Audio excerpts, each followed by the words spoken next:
నీ ధర్మ కార్యాలు అంటే దేవుని యందు విశ్వాసం ఉంచాడు, దేవుని యందు భయము భక్తి కలిగి ఉన్నాడు, అలాగే క్రియలు కూడా కలిగి ఉన్నాడు. అందుకే క్రియలు లేని విశ్వాసము మృతము అని దేవుని వాక్యం సెలవిస్తుంది.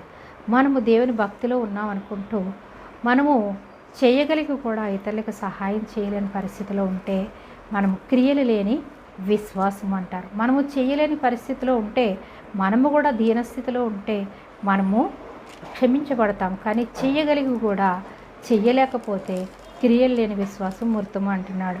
అంటే మనము నోటితో చెప్పేవారుగానే ఉండకుండా క్రియ జరిగించాలి, పని చేసి చూపించాలి. ఇతను ఏం చేస్తున్నాడు? ప్రార్థన చేస్తున్నాడు, ధర్మకార్యాలు కూడా చేస్తున్నాడు. దేవుని దూత పరలోకం నుంచి దిగి వచ్చింది. ఇతని యొక్క నీతిని చూసి, ఇతని యొక్క భక్తిని చూసి, ఇతని యొక్క దాన ధర్మాలు చూసి దేవుని దూతని దేవుడే ఈ లోకానికి పంపించాడు. అలాగే